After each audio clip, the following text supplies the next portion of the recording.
Bismillahirrahmanirrahim. Assalamualaikum warahmatullahi wabarakatuh. Alhamdulillahilladzi hadana li hadza wa ma kunna linahtadiya laula an hadanallah. Laqad ja'at rusulu rabbina bil haqqi wa nudu antilkumul jannatu uristumuha bima kuntum ta'malun. Tsumma salatu wassalamu ala Rasulillah wa ala alihi wa ashabihi wa azwajihi thayyibin thahirina ila yaumiddin, amma ba'du. Allahumma la ilma lana illa ma 'allamtana wa 'allimna ma yanfa'una warzuqna uluman tanfa'una fid dini wad dunya wal akhirah. Alhamdulillah, puji syukur kita kepada Allah Subhanahu wa taala atas semua kenikmatan yang Allah sudah berikan kepada kita, baik itu kita sadari ataupun tidak kita sadari. Karena banyak sekali kenikmatan yang Allah masih berikan kepada kita hingga saat ini. Sebut saja itu seperti nikmat kesehatan, ya kan? Kita bangun pagi hari ini, alhamdulillah seluruh tubuh kita masih bisa digerakkan secara normal.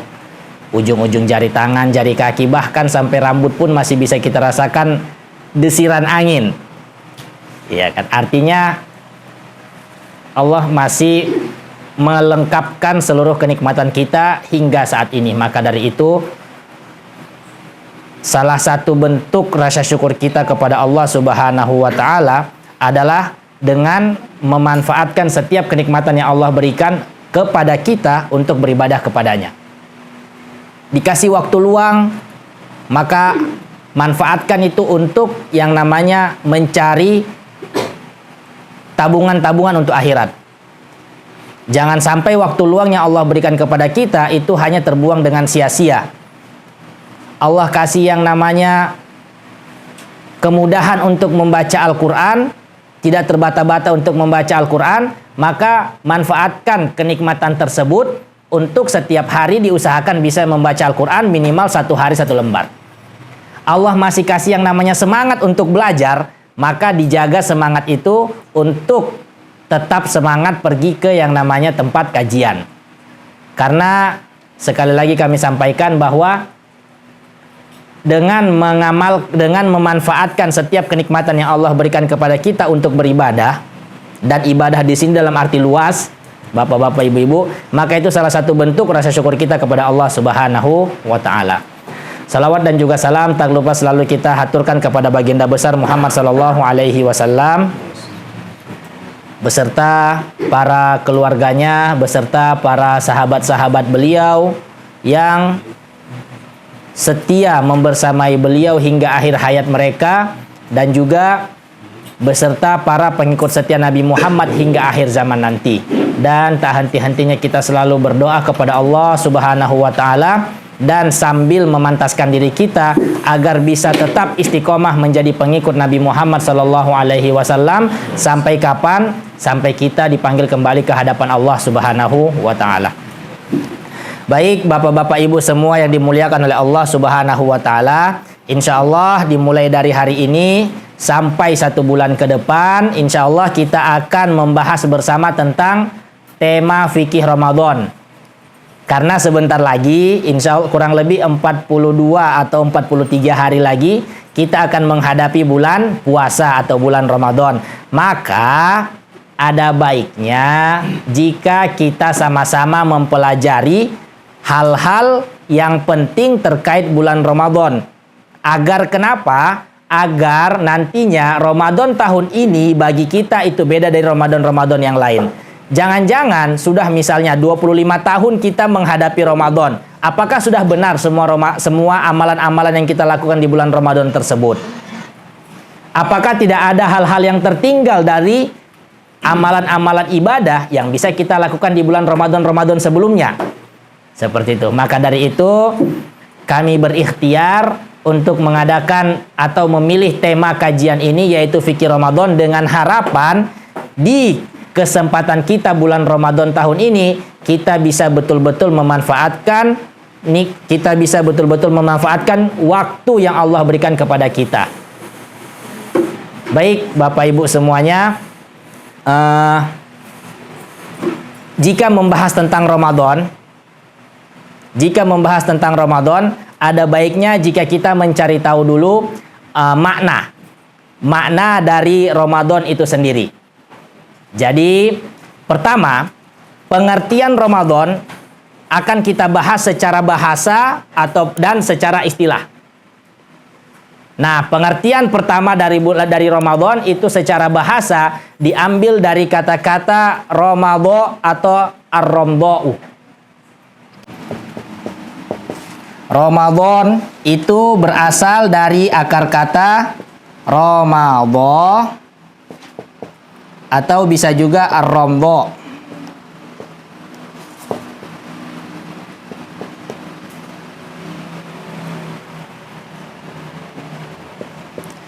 Bapak Ibu yang dimuliakan Allah, salah satu kelebihan bahasa Arab ialah seluruh kata-kata yang terdapat dalam bahasa Arab itu memiliki yang namanya akar kata 3 huruf. Akar kata 3 huruf. Contohnya seperti kata kantor untuk bahasa Arab itu disebut maktabun. Kantor itu dalam bahasa Arab disebut maktabun. Bisa juga maktabun itu artinya meja. Kata-kata maktabun itu berasal dari akar 3, itu aslinya adalah 3 huruf yang dalam 3 huruf tersebut adalah kataba. Contoh maktabun.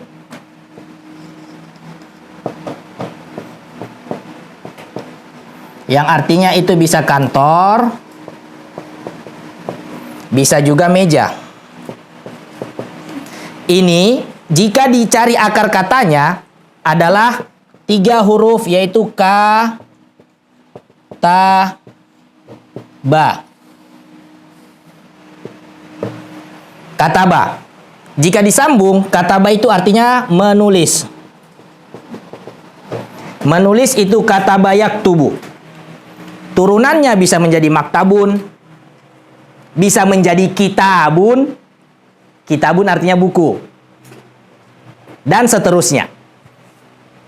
Jadi salah satu kelebihan bahasa Arab adalah setiap kata yang ada dalam bahasa Arab itu memiliki akar kata yang terdiri dari 3 huruf. Kebanyakan. Walaupun ada yang memiliki akar kata 4 atau 5 huruf. Begitu juga dengan Ramadan.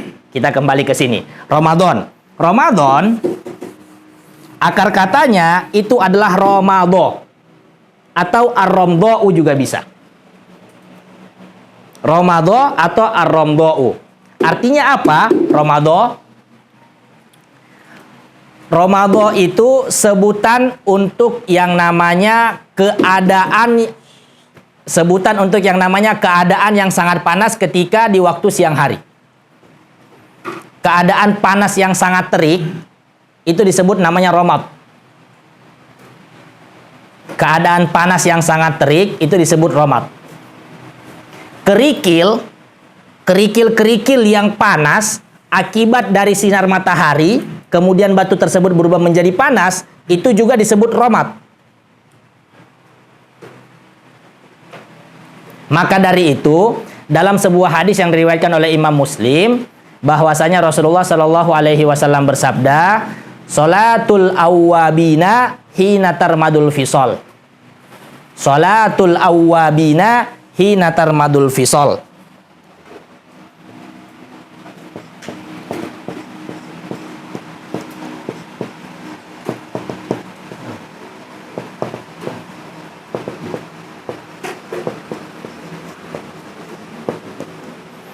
Salatul awwabina hina tarmadul fisol. Salatul awwabina hina tarmadul fisolu. Di sini ada beberapa kosakata. Ada beberapa kosakata dari hadis ini. Kosakata pertama yaitu al-awwabin.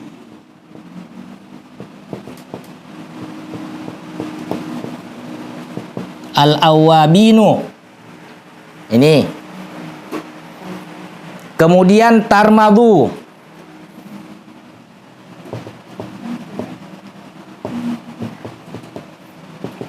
Kemudian al-fisal. Kalau diartikan secara harfiah, Ibu, diartikan secara kata per kata, sholatul awwabin, kelihatan Ibu? Kalau tidak kelihatan biar mau digeser ini tirai.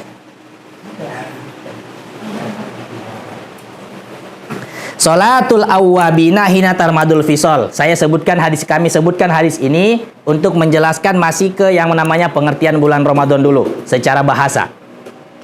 Salatul awwabina hina tarmadul fisol. Al-awwabin itu artinya adalah orang-orang yang taat. Aufar, jangan ribut. Orang-orang yang taat atau orang-orang yang condong untuk kepada ketaatan, yang akan condong kepada ketaatan. Al-awwabin.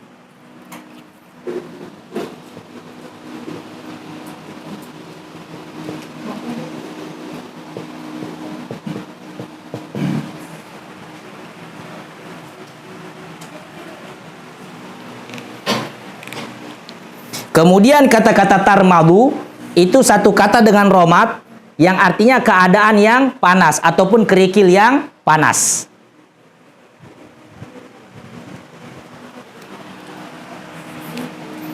Ini lebih tepatnya kerikil. Kerikil yang panas. Jadi, ketika di siang hari yang sangat terik, ya kan Bapak Ibu, akibat sengatan sinar matahari yang panas, akhirnya kadang-kadang batu-batu kerikil di tanah itu berubah menjadi panas juga. Seperti itu. Al-fisol itu sebutan untuk anak onta yang baru dipisahkan dari induknya.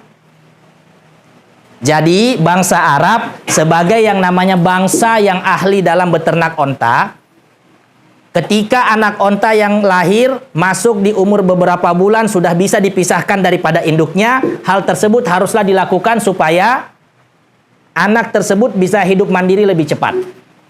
Sebutan untuk anak onta yang baru dipisahkan dari induknya itu disebut al-fisol. Dari kata-kata fasola yang artinya memisahkan.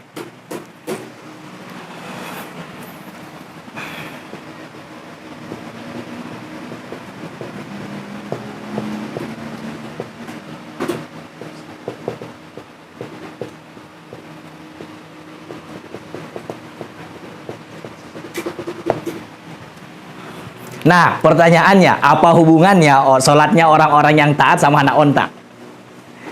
Ya tak? Nah, dari hadis ini Rasulullah Shallallahu Alaihi Wasallam ingin menjelaskan kepada kita bahwa waktu sholat yang terbaik di pagi hari, yaitu sholat duha, ialah di saat terik-teriknya matahari sampai-sampai yang namanya anak onta ketika kaki-kakinya menginjak ke batu kerikil yang sangat panas, mereka akan duduk untuk beristirahat. Jadi, waktu sholat duha yang paling terbaik ialah pas lagi terik-teriknya matahari sebelum masuk ke waktu zuhur. Kurang lebih kisarannya itu jam 10:30. Kalau di sini, di Palu sini, jam 10:30. Sholatul awwabin itu sama juga dengan sholat duha, Bu. Walaupun semua ulama sepakat bahwasanya waktu sholat duha dimulai dari awal terbitnya matahari. Matahari sudah setinggi tombak sampai yang namanya sebelum waktu zuhur. Ketika masuk bayangan benda itu sama dengan besar bayangannya. Artinya bayangan benda itu menghilang di bawah kaki kita itu. Tidak ada lagi condong ke kanan atau condong ke kiri. Waktu duha itu dari situ. Dan waktu duha yang paling terbaik di saat ini. Ketika lagi terik-teriknya matahari sebelum masuk ke waktu zuhur. Kami coba hitung beberapa hari yang lalu itu kisarannya 10:30. Kalau untuk daerah Palu ini antara kisaran jam 10 sampai 10:30. Itu waktu terbaik untuk sholat duha. Siapa yang mengatakan? Rasulullah, bukan kami, Bu. Hadis riwayat Muslim dari sahabat Zaid bin Arqam.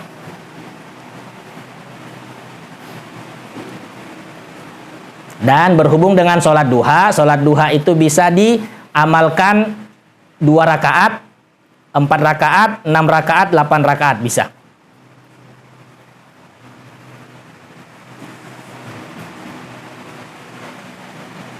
Nah, kita kembali ke sini. Tarmadu, hadis yang sama, kata-kata yang sama dalam hadis dengan juga keperkataan di makna bulan Ramadan. Kenapa bulan Ramadan disebut dengan Ramadan? Karena biasanya Ibu, bangsa Arab itu jika memberikan nama untuk bulan atau tahun, mereka menggunakan kejadian yang terjadi di waktu itu. Contoh, tahun gajah, tahun kelahiran Rasulullah. Dalam bahasa Arab disebut Amul Fil, yaitu kurang lebih tahun berapa? Ada yang tahu secara Masehi kapan Rasulullah lahir? Atau tahun gajah, kapan terjadinya tahun gajah? 570 Masehi. Ini saya hapus, boleh?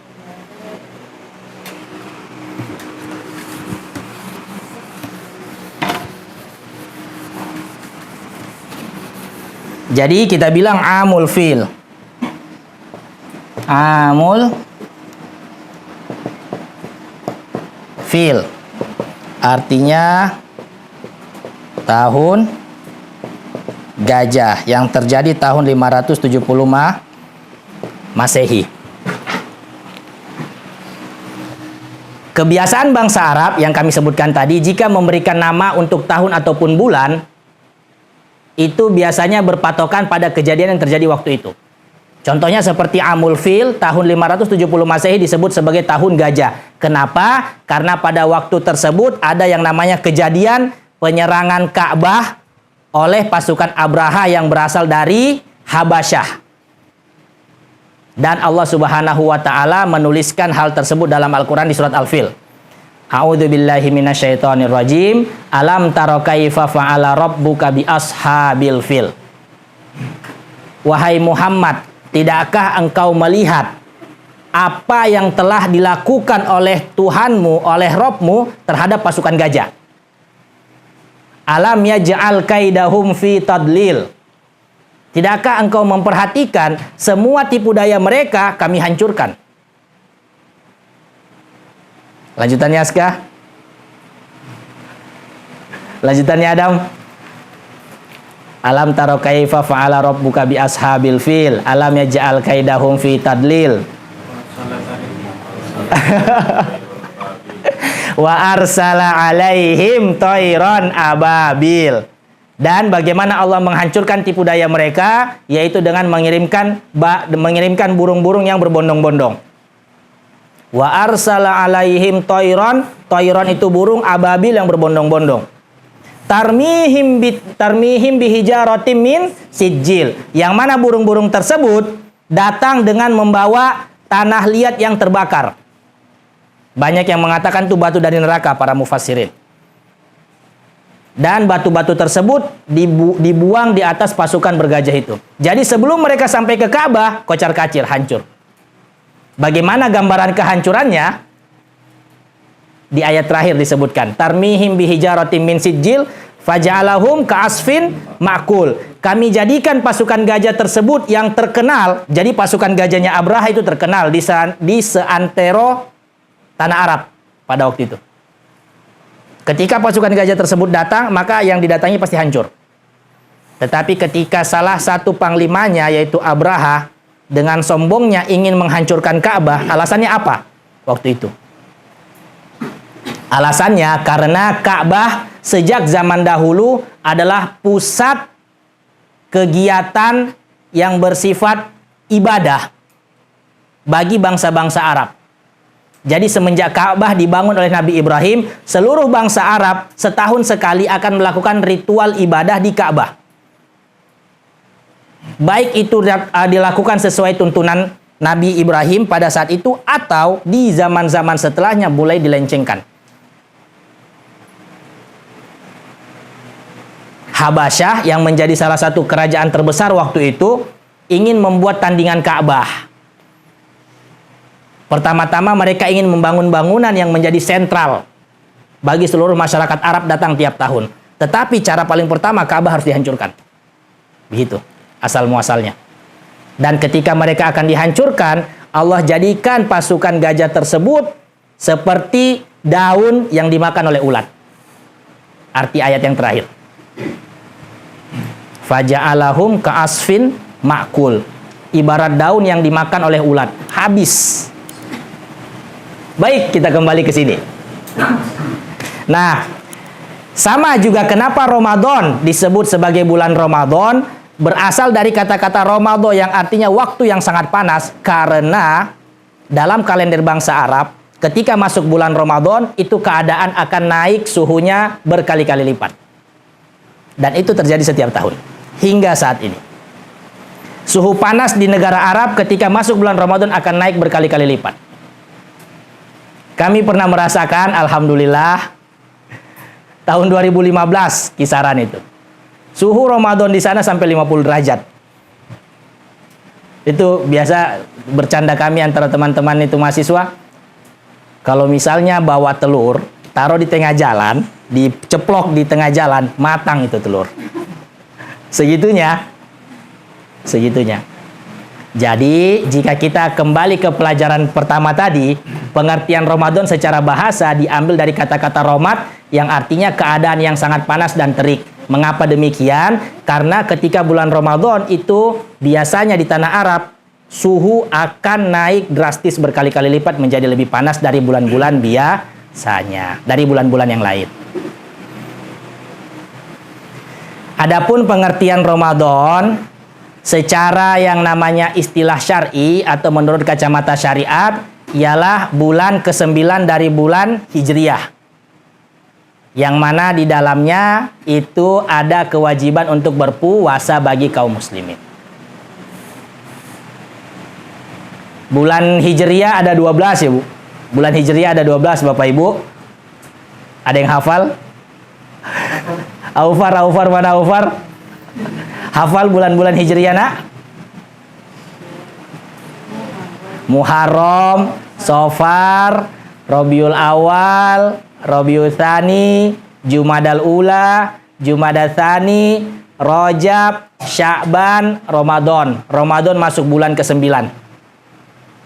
Rajab, Sya'ban, Ramadan, Syawal. Nah, Syawal ini biasanya terkenalnya sebagai bulan nikah. Maka kalau ada yang mau merencanakan pernikahan, disunahkan untuk dilakukan di bulan Syawal. Karena Rasulullah Shallallahu Alaihi Wasallam menikah dengan Aisyah di bulan Syawal. Aska, jangan cuma insya Allah, realisasi Aska.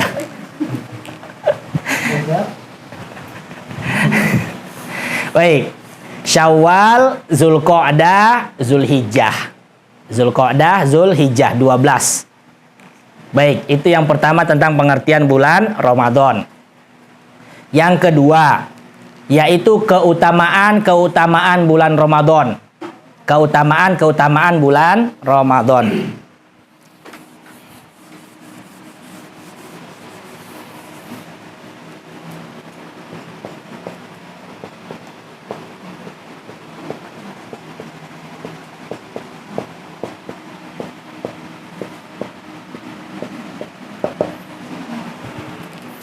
Ada 3 hal yang coba kami rangkum dari keutamaan bulan Ramadan.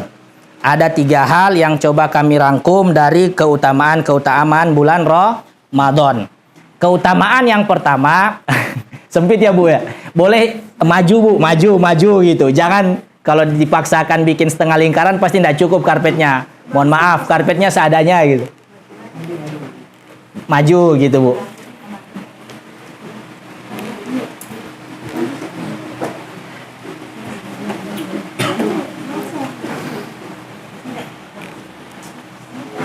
Baik, kita lanjutkan. Keutamaan bulan Ramadan. Ada 3 poin yang coba kami rangkum dari keutamaan bulan Ramadan. Poin pertama ialah bahwasanya di bulan Ramadan Allah menggenapkan semua pahala kebaikan.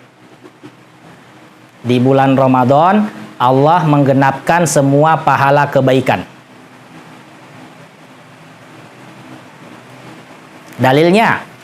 Dalilnya hadis riwayat Bukhari dan Muslim dari sahabat Abu Bakrah radhiyallahu taala anhu, bahwasanya Rasulullah Shallallahu Alaihi Wasallam bersabda, syahrani la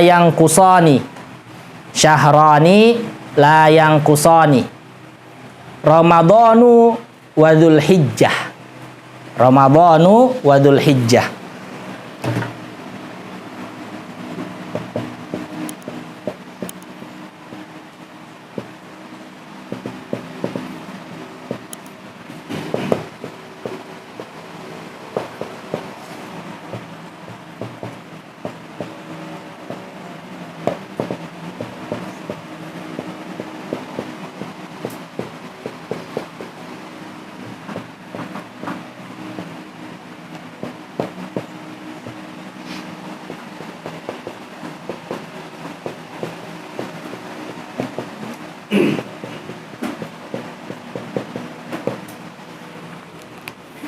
Kosakata di sini ya Bu, syahrun. Syahrun. Syahrun itu artinya bulan. Syahrun artinya bulan. Nah, biasa kan ada teman-teman nama itu Syahrul Ramadan gitu. Syahrul Ramadan artinya apa sih? Kalau ada anak-anak yang namanya Syahrul Ramadan, artinya anak-anak tersebut biasanya lahir di bulan Ramadan. Karena namanya Syahrul. Ada teman saya dari Ternate, namanya Syahrun Tatuta. Nah, Tatuta ini saya tidak tahu bulan apa. Saya tidak tahu bulan apa Tatuta. Tapi nama depannya Syahrun. Syahrun itu kan bulan gitu. Syahrun Tatuta. Aduh, Tatuta ini jangan-jangan ada bahasa yang lain lagi di sana kan. Syahrun Tatuta. Syahrani. Nah, kita kembali ke sini Bu. Tadi kita bilang bahwasanya keutamaan pertama dari bulan Ramadan, semua amalan kebaikan di bulan Ramadan pahalanya akan digenapkan oleh Allah. Atas dasar apa? Atas dasar dari hadis ini Bu. Artinya jadi ini, syahrani la yang kusoni. 2 bulan yang tidak akan Allah kurangkan semua pahala kebaikan yang dilakukan atau diamalkan di kedua bulan tersebut. Dan tafsirannya salah satunya dalam Fathul Bari, Ibnu Hajar berkata, atau Ibnu Hajar menukilkan di situ, jadi walaupun bulan tersebut hanya berjumlah 29 hari misalnya, kan terkadang kita dapat Ramadan 29, kadang 30 digenapkan gitu. Jadi walaupun bulan tersebut hanya 29 hari, tetapi pahala yang ataupun amalan ibadah yang dilakukan di dalamnya akan digenapkan sebagaimana lengkapnya orang yang mengamalkan di bulan yang 30 hari. Begitu artinya. Jelas?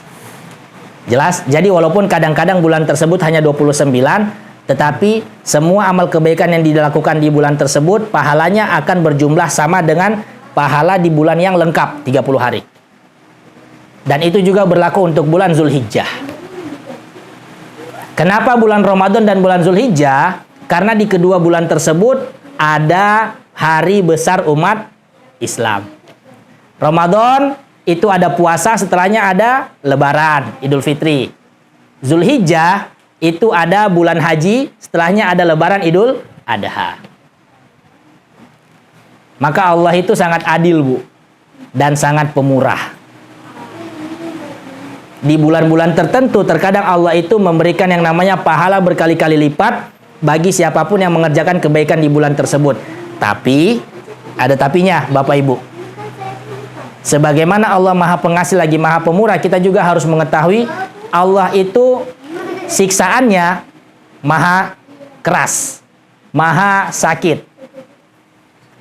Maka segala sesuatu dari keburukan atau maksiat yang dilakukan di bulan-bulan tertentu yang Allah lipat gandakan kebaikan di dalamnya, maka dosanya juga akan dilipat gandakan. Salah satunya bulan Ramadan dan bulan Zulhijjah. Yang lainnya itu bulan-bulan haram. Ada sebutan bulan-bulan haram, Muharram maksud salah satunya di situ. Sya'ban juga masuk di situ. Oke, baik. Itu kebaikan atau keutamaan bulan Ramadan yang pertama. Kemudian keutamaan bulan Ramadan kedua ialah bulan yang penuh dengan ampunan.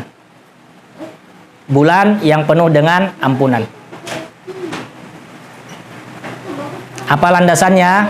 Hadis Abu Hurairah di Bukhari dan juga Muslim. Abu Hurairah, yaitu Rasulullah Shallallahu Alaihi Wasallam bersabda, "Idza dakhala syahru Ramadhanu, idza dakhala syahru Ramadhanu, futihat abwabus samai wa ghuliqat abwabun nari wa sulsilatis syayatin." Apabila telah masuk bulan Ramadan, pintu-pintu langit ataupun dalam riwayat lain pintu-pintu surga akan Allah buka selebar-lebarnya. Pintu surga dibuka, berarti di situ ada ampunan dari Allah. Ya kan? Karena orang yang masuk surga pasti orang yang sudah diampuni oleh Allah. Betul? Terkadang kita itu harus menalari hadis. Tidak bisa diartikan dengan makna dekat. Itu makna yang jauh gitu. Contohnya tadi saja itu sholatul awabin. Kok waktu duha dikaitkan dengan yang namanya anak onta yang duduk gara-gara kakinya kepanasan nginjak kerikil? Itu caranya Rasulullah mencoba menafsirkan keinginan Allah dengan kebiasaan sehari-hari bangsa Arab. Karena bangsa Arab seringnya berternak dengan onta, mereka pasti lebih tahu, oh kapan anak onta itu akan duduk gara-gara kepanasan. Gitu. Oke, kita kembali ke sini. Tadi sampai di hadis mana saya? Abu Hurairah. Idza dakhala syahrul Ramadan, apabila bulan puasa telah masuk atau bulan Ramadan telah masuk, futihat abwaabul jannah au abwaabus sama. Pintu-pintu surga akan dibuka selebar-lebarnya. Artinya ampunan Allah akan diberikan seluas-luasnya kepada siapapun yang mau bertobat pada waktu itu. Dan juga Rasulullah berkata, wa guliqat abwaabun nar. Pintu neraka ditutup. Artinya murka Allah tidak akan Allah turunkan di waktu bulan Ramadan. Dan yang harus kita ketahui, Bu, banyak sekali sejarah yang sudah dituliskan dalam kehidupan manusia. Bulan Ramadan itu bulan kemenangan. Bulan Ramadan itu bulan kemenangan. Perang Badar, perang yang pertama terjadi di dalam sejarah Islam, jihad yang pertama terjadi dalam sejarah Islam, itu dilakukan di waktu bulan Ramadan.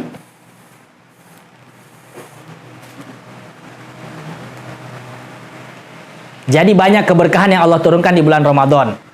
Nah, jadi Bu, ini cuma bercanda saya saja ya Bu. Kalau mau beli rumah baru, ambil bulan Ramadan. Kan biasa kalau orang Bugis itu kan harus ada hari ini, bulan ini, begitu toh. Saya sendiri orang Bugis, saya tahu masalah sedikit-sedikit banyak saya tahu. Dikasih tahu sama nenek-nenek begitu. Kalau saya tidak terlalu percaya sih Bu. Yang penting kita belinya dengan harta halal, insya Allah berkah gitu. Cuma memang ada hal-hal tertentu bulan-bulan yang Allah berikan keberkahan di situ. Salah satunya bulan Ramadan. Nah,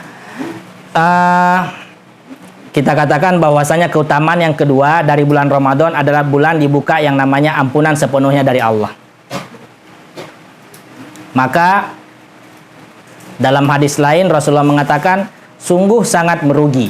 Sungguh sangat merugi. Sampai 3 kali Rasulullah ulangi, sungguh sangat merugi orang dia berhasil hidup sampai lewat bulan Ramadan dan dosanya tidak diampuni. Jangan sampai kita termasuk dari golongan itu, wal-iyazubillah. Jangan sampai kita termasuk dari golongan itu. Maka dari situ salah satu pentingnya kita untuk mengetahui fikih tentang bulan puasa, bulan Ramadan. Agar kita tidak termasuk dari golongan yang dicerca, yang diwanti-wanti oleh Rasulullah, yaitu golongan yang merugi. Mereka melewati bulan Ramadan tetapi dosa mereka tidak diampuni, wal-iyazubillah. Kemudian yang ketiga, oh ya, tadi belum selesai tafsiran hadisnya. Dan juga di bulan Ramadan itu setan-setan dibelenggu. Wasul silatis syayatin. Salasil itu dalam bahasa Arab adalah rantai besi. Salasil. Salasil. Kalau sirsak itu buah. Kalau salasil itu rantai besi. Selasi biji-biji biasa untuk buah-buah dia. Selasi. Tapi kalau salasil, salasilun.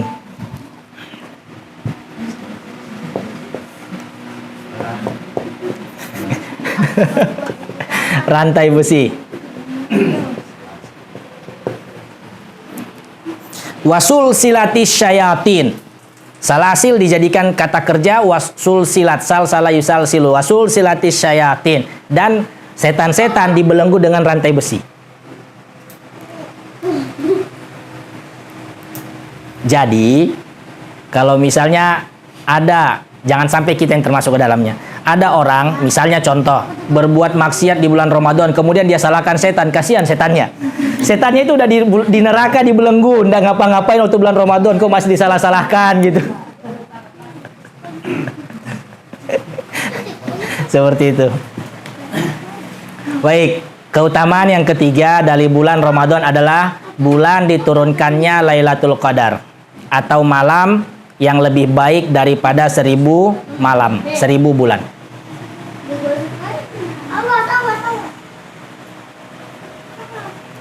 Dan malam Lailatul Qadar itu ada di 10 hari terakhir bulan Ramadan. Ada di 10 hari terakhir bulan Ramadan. Insya Allah nanti di pembahasan selanjutnya akan kita bahas lebih terperinci lagi ketika sudah masuk babnya. Rasulullah hanya menyampaikan kepada kita itu di malam-malam ganjil.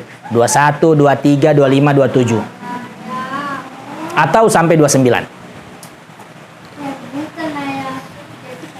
Baik, jadi 3 tadi itu keutamaan bulan Ramadan. Yang pertama itu apa, Aska?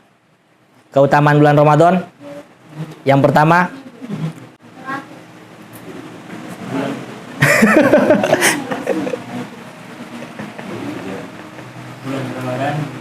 Bulan Ramadan Allah menempatkan semua pahala.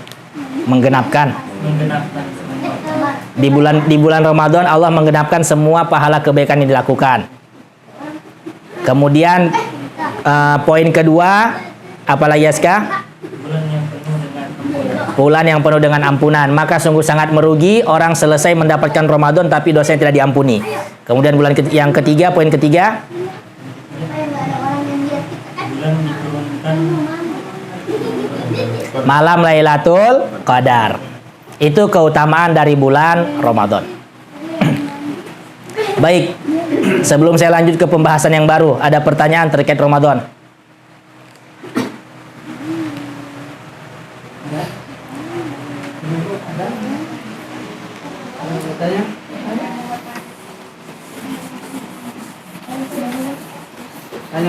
Ya, silakan Pak Heri.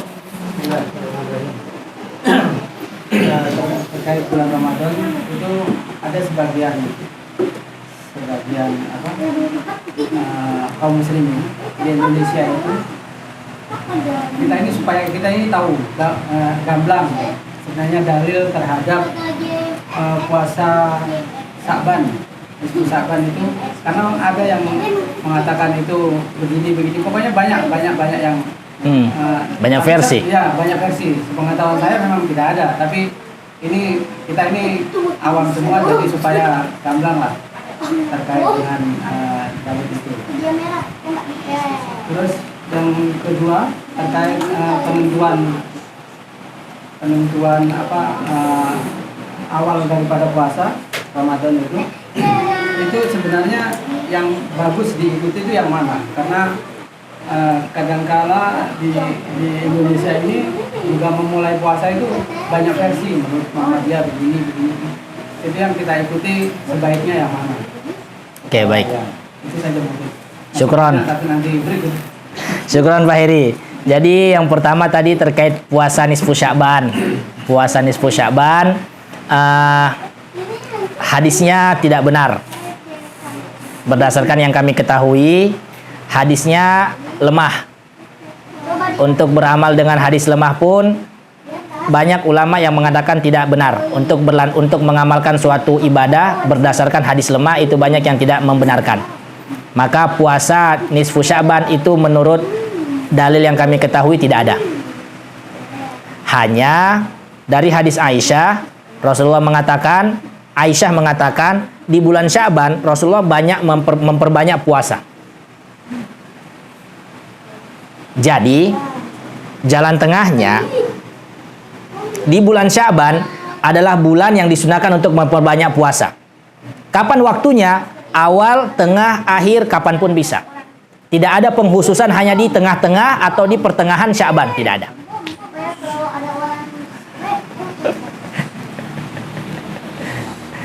Tidak ada penghususan seperti itu. Di awal bisa, di akhir bisa, di tengah bisa. Seperti itu. Itu terkait malam nisfu Sya'ban. Dan katanya malam nisfu Sya'ban itu catatan diangkat, ampunan dan lain sebagainya tidak benar. Menurut sepengetahuan kami dari dalil-dalil yang kami teliti tidak ada. Hadisnya lemah. Ringkasnya seperti itu. Kemudian terkait penentuan masuk bulan Ramadan. Terkait penentuan masuk bulan Ramadan. Lebih condong kepada yang namanya ru'yatul hilal. Melihat hilal. Nanti insya Allah akan dibahas. Di pertemuan selanjutnya akan dibahas tentang penentuan bulan. untuk menentukan kapan masuknya bulan Ramadan itu lebih condong kepada, kami lebih berpendapat condong dengan perkataan ulama yang mengatakan harus melihat langsung kapan itu bulan kelihatan. Bukan dengan hisab, bukan dengan hitungan. Dalilnya apa? Kita bahas insya Allah minggu depan. Masuk, insya Allah masuk ke pembahasan itu. Baik. Ada satu yang mengganjal di pikiran saya. Dikatakan dari hadis tadi, hadis Abu Hurairah, bahwasanya di bulan Ramadan itu setan itu sudah dibelenggu.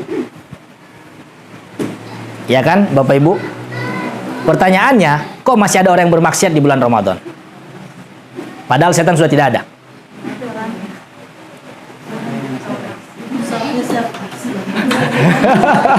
Kasihan setannya disalah-salahkan waktu itu. Ada yang bisa berikan pendapatnya? Apa alasannya? Kok masih ada yang bisa berbuat maksiat?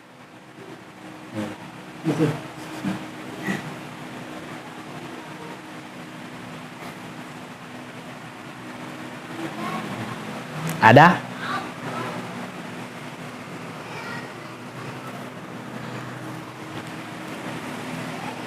Baik. Yang salah bukan setannya, Bu. Yang salah manusianya. Manusia itu Allah ciptakan dengan dua hal yang ada di dalamnya diikutkan. Fitrah dan juga nafsu. Fitrah ini yang mengarahkan manusia untuk selalu berbuat baik. Karena fitrah condongnya kembali kepada Allah. Sedangkan nafsu adalah yang mengarahkan manusia untuk berbuat maksiat atau berbuat kejahatan.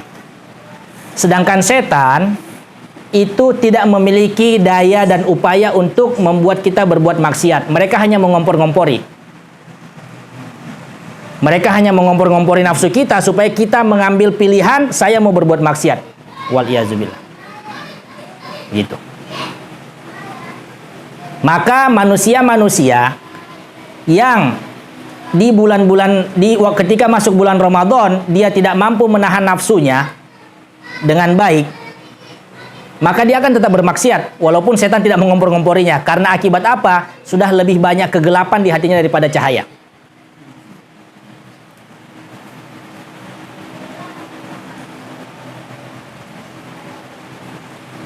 Apakah ini ada dalilnya? Ada. Dalam Al-Quran itu Allah Subhanahu wa taala berkata, wa qala syaitanu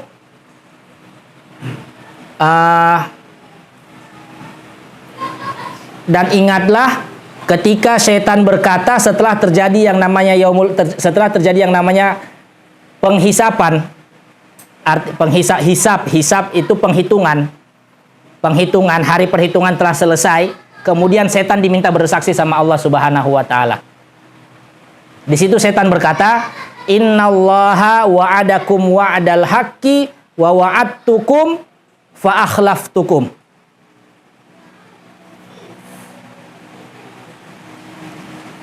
Wa ma kana liya 'alaikum min sultanin illa an da'autukum fastajabtum li fala talumuni walumu anfusakum.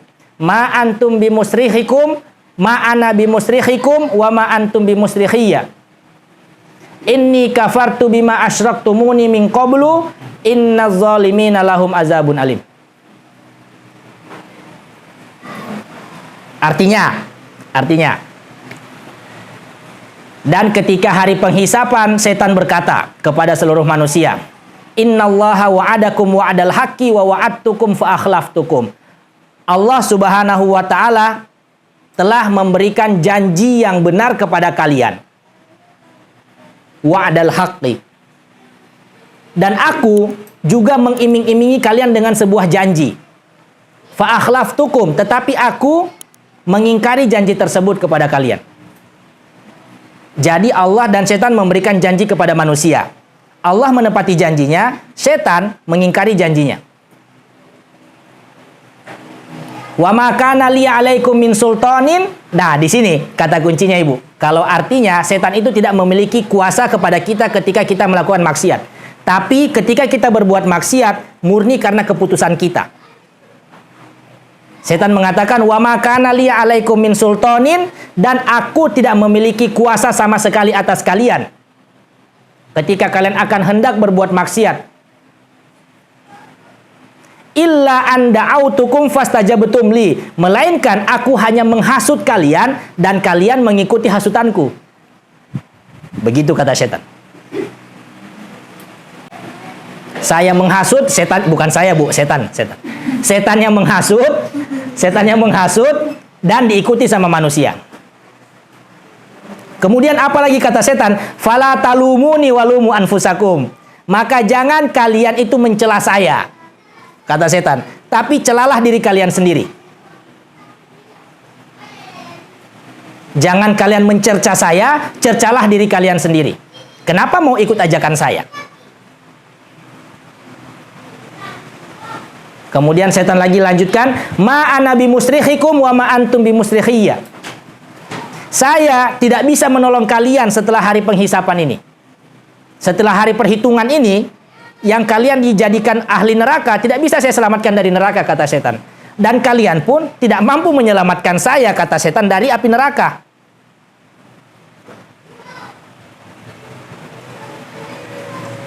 Ma ana bimusrikhikum wa ma antum bimusrikhiyya. Inni kafartu bima asyraktumuni min qablu. Kemudian setan lagi mengatakan, aku berlepas diri dari kalian yang telah menyekutukan aku dengan Allah sejak zaman dahulu. Inna zalimina lahum azabun alim. Kemudian setan menutup perkataannya dengan perkataan, sesungguhnya orang-orang yang berbuat zalim akan mendapatkan azab yang pedih dari Allah. Ini setan yang bicara loh Pak, Bu. Dalam Al-Quran ada. Seingat saya surat Ibrahim. Ibrahim ayat 22. Jadi kembali ke tadi, ketika bulan Ramadan, kalau masih ada orang bermaksiat, bukan setan yang salah. Tapi karena nafsunya orang tersebut yang tidak bisa dia kontrol. Atau karena mungkin lebih banyak kegelapan di hatinya daripada cahaya untuk hidayah Allah. Untuk menerima hidayah Allah. Dan jangan sampai kita termasuk dari golongan itu. Waliyadzubillah. Baik, kita masuk ke pembahasan kedua. Setelah membahas tentang pengertian bulan Ramadan, kita akan membahas tentang puasa.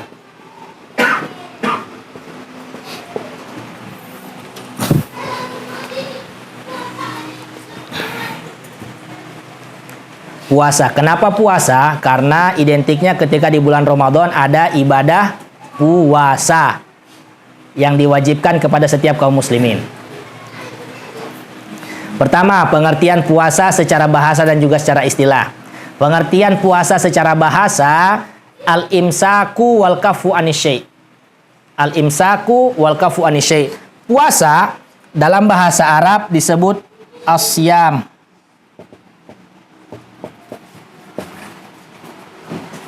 Puasa disebut asyam. Pengertian puasa al-imsak.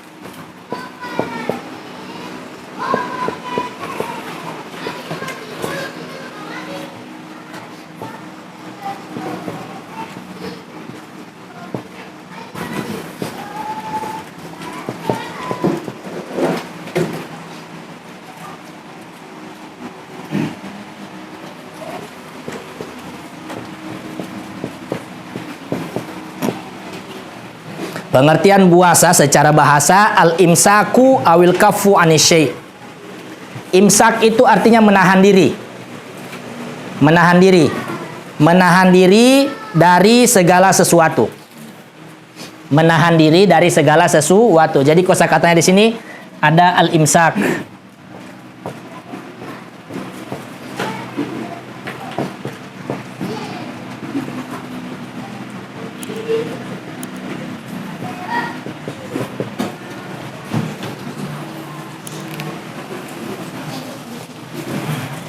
Ya, silakan. Silakan diminum dulu, Bu. Siapa tahu ada yang haus toh.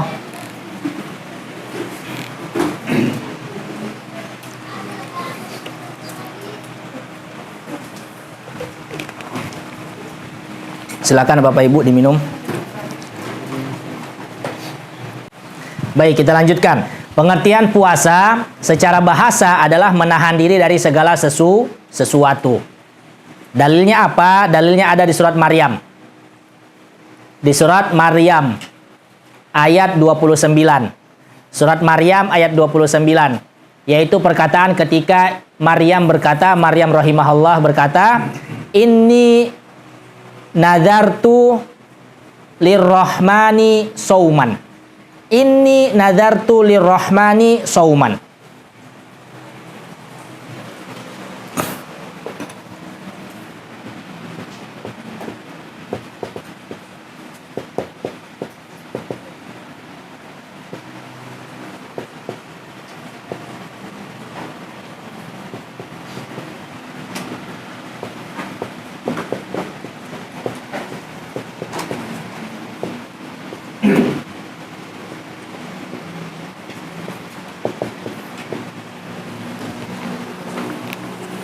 Inni nadartu lirrahmani sauman. Perhatikan kata-kata ini, Bapak Ibu. Sauman. Kata-kata sauman dengan asyam itu memiliki akar kata yang sama, sawama. Cuma di sini berubah karena ada alasan tertentu diganti huruf waw diganti jadi ya. Tapi akar katanya sama, sawama. Sawama. Nah, Ibunda Maryam di sini mengartikan puasa bukan puasa menahan lapar dan haus. Silakan cek terjemahannya ayat ini. Tetapi mengartikan puasa di sini puasa untuk tidak berbicara. Nah, kembali ke pengertian ini. Pengertian puasa secara bahasa adalah menahan diri dari segala sesuatu. Baik itu menahan diri dari tidak berbicara, menahan diri tadi dari tidak yang namanya marah, menahan diri tadi dari yang namanya tidak bagosip, misalnya. Itu semua masuk kepada kata-kata puasa, saum. Jadi di sini ketika Siti Maryam melahirkan Nabi Isa tanpa seorang ayah, yang karena murni mukjizat Allah, kemudian ketika hendak kembali ke kampungnya sambil membawa bayi, Siti Maryam sudah bernazar dalam dirinya, saya tidak akan berbicara apa-apa. Biarkan bayi ini yang menjawab bagaimana dia bisa lahir. Akhirnya atas izin Allah, Allah membuat Nabi Isa yang waktu itu kondisinya masih bayi bisa berbicara. Mengatakan bahwasanya ibu saya tidak berzina, saya lahir dari begini, dan seterusnya. Nah, yang kita fokus itu kata-kata saum di sini.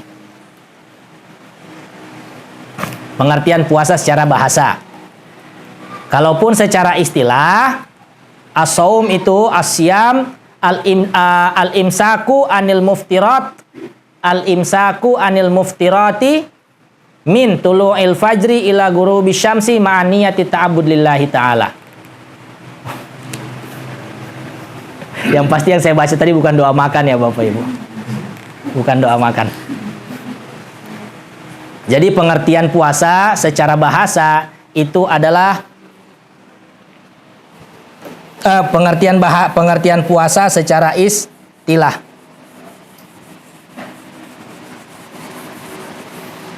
Al-imsaku anil muftirat, menahan diri dari segala hal yang bisa membatalkan puasa seseorang. Min tulu'il fajri ila ghurubi syamsi, dari waktu terbitnya fajar sampai tenggelamnya matahari. Ma'aniyati ta'abbud lillahi ta'ala, dengan niat untuk beribadah kepada Allah Subhanahu wa ta'ala. Dengan niat untuk beribadah kepada Allah Subhanahu wa ta'ala. Saya ulangi, puasa dalam kacamata syariat artinya adalah menahan diri dari semua pembatal-pembatal puasa, mulai dari terbitnya fajar sampai tenggelamnya matahari, dengan niat untuk beribadah kepada Allah Subhanahu wa ta'ala.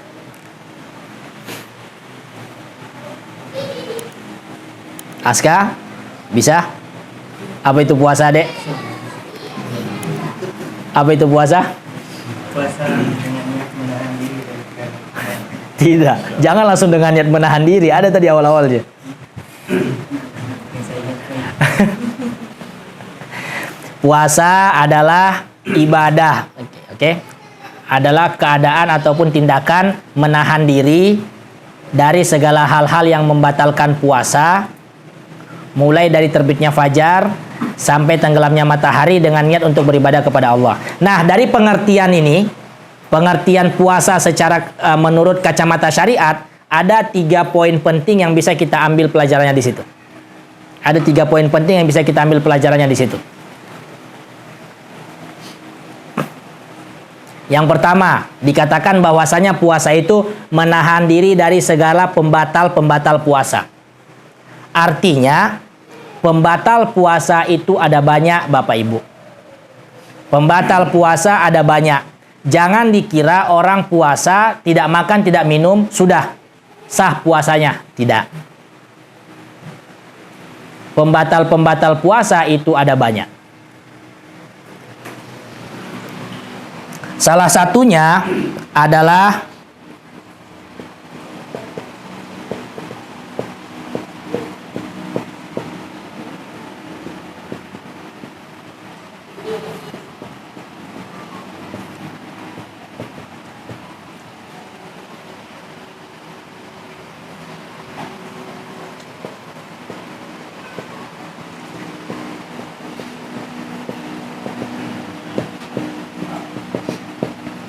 berkata bohong, berkata kasar, atau perkataan yang tidak baik. Ini termasuk salah satu yang namanya membuat puasa seseorang tidak bernilai di hadapan Allah. Tidak bernilai di hadapan Allah Ta'ala.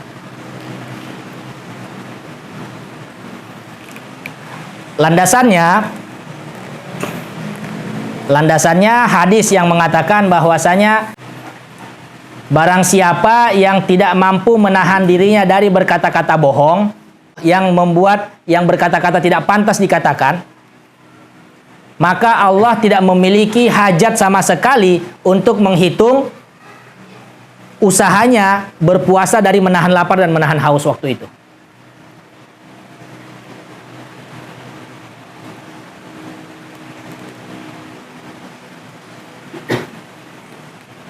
Jadi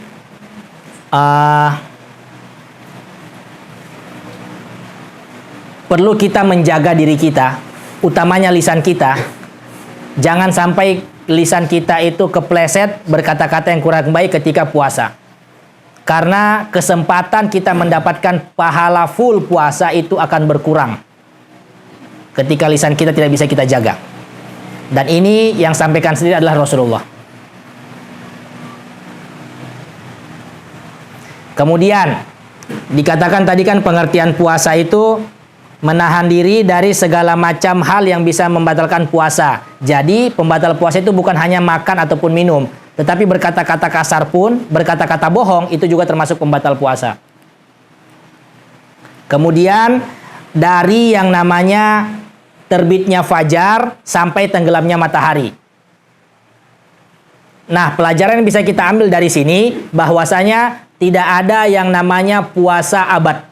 Saumul abad itu tidak ada. Puasa yang terus-menerus itu tidak ada. Kan ada itu beberapa di daerah di Indonesia, orangnya itu puasa 1 hari full. Mungkin karena mau belajar ilmu kah atau apakah, tidak tahu. Padahal kan kalau orang mau belajar ilmu kan ke sekolah ya. Bukan ke dukun. Orang kalau mau belajar ilmu kan ke sekolah, bukan ke dukun kan. Itu saya pernah dengar beberapa kasusnya mereka untuk bisa dapat ilmunya supaya lengkap harus puasa gitu. Dan puasanya harus seharian full. Dari pagi sampai malam, sampai besok pagi lagi gitu. Dan itu tidak ada. Dalam syariat tidak ada puasa seperti itu. Karena tadi kan dibilang hanya menahan dari semua pembatal dari terbitnya fajar sampai tenggelamnya matahari. Maka dari itu sahabat Nabi Abdullah bin Amr bin As itu pernah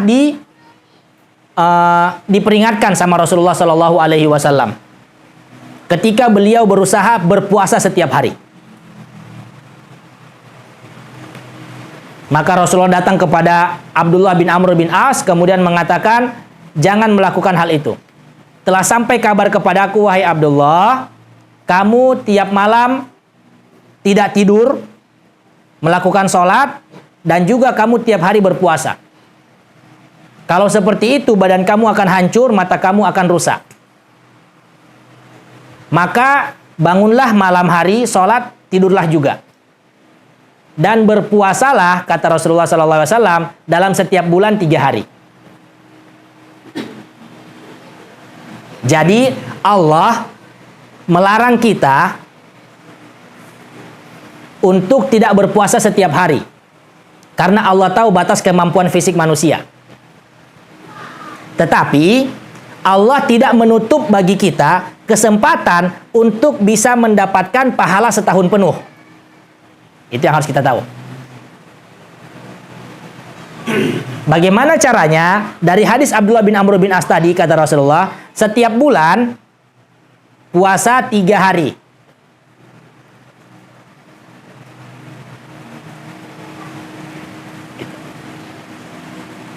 Kenapa 3 hari? Mari kita berhitung matematika, Bu, Bapak. Kalau saya salah, tolong dikasih baik. Karena matematika saya kurang bagus gitu. Dalam ayat Allah sebutkan satu amalan kebaikan itu pahalanya bisa dikali 10 sampai 700. Kalau misalnya kita ambil yang paling kecilnya 10.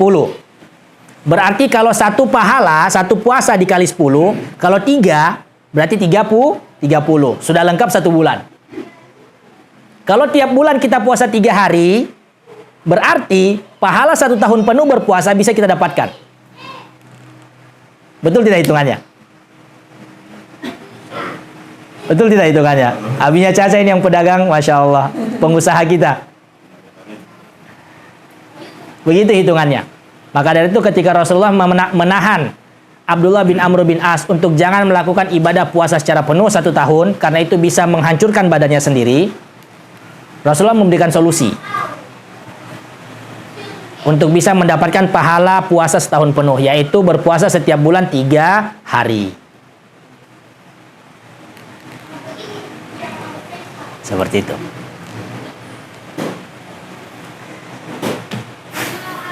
Kemudian, jadi tadi poinnya bahwasanya tidak ada dalam syariat Islam itu puasa yang berturut-turut, tidak ada. Harus ada waktu istirahat untuk tubuh kita. Dan juga tidak ada puasa dari pagi sampai pagi lagi, tidak ada. Hanya ketika pagi sampai maghrib. Itu puasa yang benar. Maka kalau ada puasa selain daripada itu bukan puasa yang diwajibkan oleh Allah dan Rasulnya. Kemudian, min tulu'il fajri ma'niyati ta'abbud lillahi ta'ala. Poin ketiga yang bisa kita ambil adalah pentingnya niat dalam berpuasa. Pentingnya niat dalam berpuasa atau pentingnya menyertakan niat dalam berpuasa. Kembali ke hadis yang paling dasar, hadis dari Umar bin Khattab, innamal a'malu bin niat. Amal ibadah itu mendapatkan pahala, mendapatkan balasan sesuai daripada niatnya. Puasa kalau lupa niat, takutnya tidak akan mendapatkan pahala full. Bahkan beberapa ulama fikih mengatakan puasanya tidak sah kalau tidak sampai niat.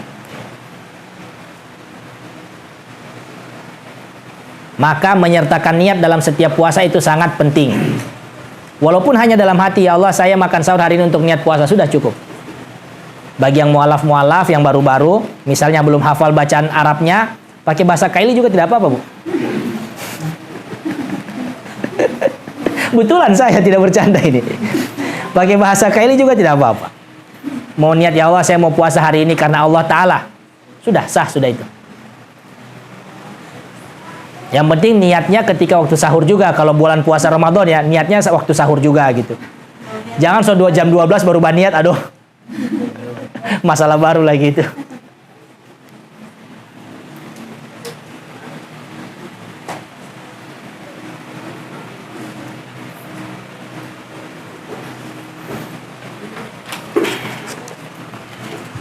Baik, sampai di sini pembahasan tentang puasa.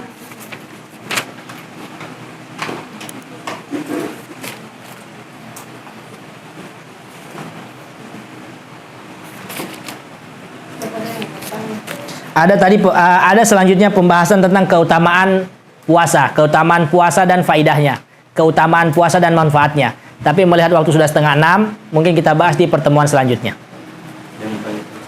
Ya, Ada yang mau bertanya? ya silahkan. Ustaz, niat puasa harus diniatkan pada sahur atau sehabis sholat isya? Sehabis sholat isya bisa, waktu sahur juga bisa. Luas.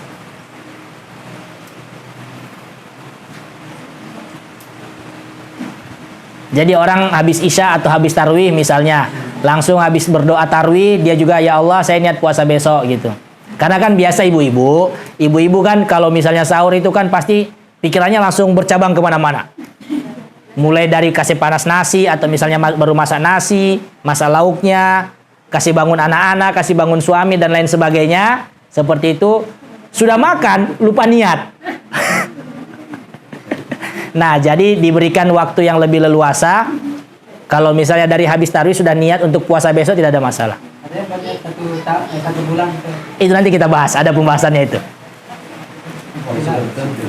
Jadi niatnya dari awal untuk 1 bulan ke depan itu ada lagi pembahasannya insya Allah. Jadi ini kan masih gambaran umum. Nanti akan ada perinciannya satu persatu. Pembahasan puasa ini sampai selesai insya Allah. Kita usahakan selesai sampai sebelum masuk bulan Ramadan. Jadi kita masuk bulan Ramadan dengan bekal yang penuh. Kita tahu apa-apa fadilahnya, kita tahu di mana mau cari pahala yang banyak, kita tahu apa-apa yang harus dihindari. Iya, silakan Bu. Kalau mau puasa 1 bulan 3 hari itu ditentukan dah harinya? Tidak. Cuma memang ada riwayat yang mengatakan ayyamul bid itu 11, 12, 13. Itu hadisnya hasan. Boleh dilakukan di hari itu tidak masalah. Tapi kalau ibu mau lakukan di awal, di tengah, di akhir tidak ada apa-apa. Nah ini kan masuk bulan Rajab Bu. Kalau tidak salah ini 18 Rajab. Ya, 18 Rajab. Nah yang belum sempat 3 hari puasa di bulan Rajab, silakan dipuasakan 3 harinya. Yang penting jangan di hari Jumat. Kalau mau hari Sabtu, Ahad, Senin, mulai besok Ahad bisa langsung gitu.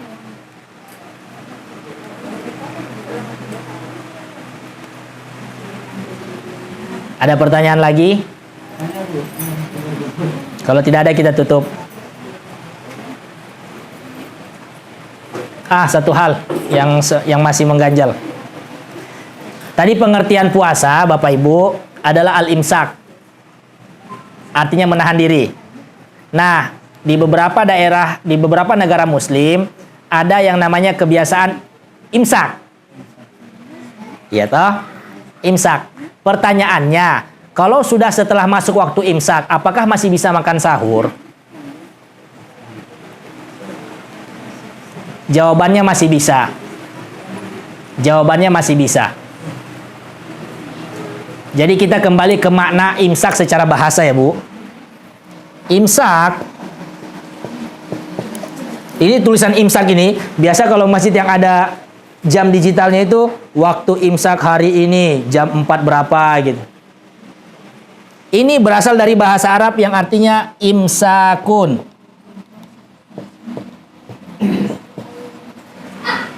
Artinya adalah menahan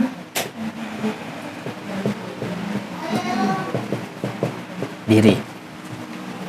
Berarti ketika sudah diumumkan sama takmir masjid, waktu imsak telah tiba. Waktu imsak telah tiba. Yang lambat bangun masih bisa bersahur. Karena sejatinya imsak itu diadakan supaya orang itu bisa lebih hati-hati. Jangan kebablasan makan sahurnya. Sudah azan subuh atau sudah sholat subuh baru makan sahur. Jadi imsak itu dikasih waktu pengingatnya gitu. Bukan berarti ketika sudah imsak sudah tidak boleh makan. Masih boleh Bapak Ibu. Kapan batas akhir waktu sahur? Ketika azan subuh. Selesaikan apa yang di mulut, habis itu minum, baru itu sudah. Jangan, masih azan, selesaikan 1 piring dulu. Salah. Salah, tidak bisa begitu. Jadi sementara makan walaupun masih ada di piring langsung stop lalu sudah minum. Minum, tutup dengan minum. Bazir.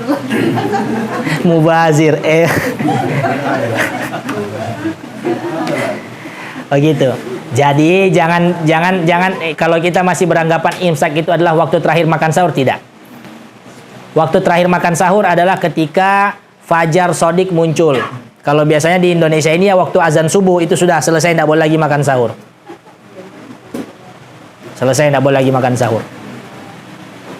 Tapi jangan juga, misalnya ini bisa. Di sekitar komplek kita ada 2 masjid. Masjid pertama itu kalau azan subuh on time. Tepat waktu. Masjid kedua itu azan subuh tak lewat 20 menit. Jangan karena saya bilang azan subuh, antum ikut masjid yang kedua. Itu salah. Bukan begitu maksudnya. Yang salah jangan diikuti. Jadi bukan azan subuh patokannya. Sebenarnya lebih tepatnya itu munculnya fajar sodik. Dan muazin orang-orang yang azan yang di tepat waktu, mereka azan itu ketika fajar sodik telah tiba, telah muncul. Fajar sodik itu apa? Cahaya yang warna putih membentang secara horizontal di langit. Di arah mana? Di arah timur. Di arah terbitnya matahari. Jadi masuknya waktu fajar itu ada 3 fase. Pertama masih masa gelap. Kita melihat ke arah timur, ke arah terbitnya matahari, itu masih gelap langit. Jadi caranya kalau mau lihat, pertama antum lihat di mana itu matahari terbit pagi-pagi. Oh, matahari terbit dari sana. Tandai. Besok subuh malam-malam saya mau lihat dari sana. Bagaimana mau lihat fajar sodik? Tandai sudut tersebut, kemudian ada 3 fase yang kita akan dapatkan ketika masuknya waktu subuh. Fase pertama itu masih gelap. Masih gelap itu orang masih bisa sahur, masih bisa tahajud, masih bisa witir. Dia sudah azan, Ustaz. Apa? Dia sudah azan di masjid. Kalau sudah azan di masjid terlalu cepat itu. Tak salah itu. Fase kedua akan muncul garis putih tapi berbentuk vertikal ke atas. Itu namanya fajar kazib. Atau fajar bohong-bohongan. Waktu itu masih bisa makan. Kalau membentang itu fajar sodik. Kalau sudah horizontal, garisnya begini, kayak tali ini, itu fajar sodik. Di situ masuknya waktu subuh, di situ waktu terakhir makan sahur. Jelas kah? Jelas. Hanya permasalahannya kita yang di kota-kota besar kadang suka tidak kelihatan. Iya, kelihatan. Kalah sama lampu-lampu gedung-gedung yang tinggi. Tapi kalau ibu kapan satu hari ke kampung, ke desa-desa yang masih gelap, jarang ada lampu di situ, coba melihat ke arah timur, Bu. Saya pernah praktekkan, alhamdulillah. Apalagi di waktu itu di tempat itu tidak ada bangunan yang menghalangi pandangan ibu ke arah timur atau bapak. Tidak ada juga namanya pohon-pohon, tidak ada bukit, bakal kelihatan itu. Jadi ada 3 fase. Malam masih gelap, kemudian garis putih tapi ke atas. Di situ masih boleh sholat tahajud juga, masih boleh witir. Masih boleh makan sahur. Habis yang lurus itu, habis vertikal baru garis putih itu akan berubah menjadi horizontal. Itu yang dibilang fajar sodik. Tapi ada juga fajar sodik di SMP 2 sana.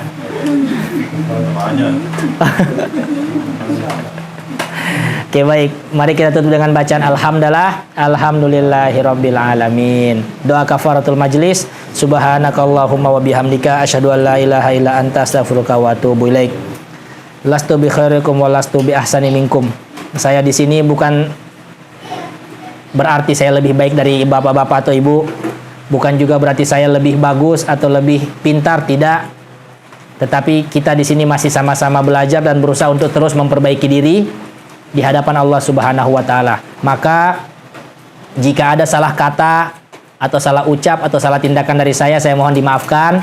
Tidak ada maksud saya untuk menggurui, tidak ada maksud saya untuk menyinggung Bapak Ibu, tidak ada.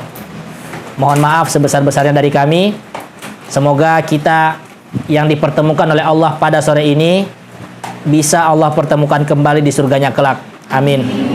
Barakallahu fikum. Terima kasih sudah meluangkan waktunya. Assalamualaikum warahmatullahi wabarakatuh.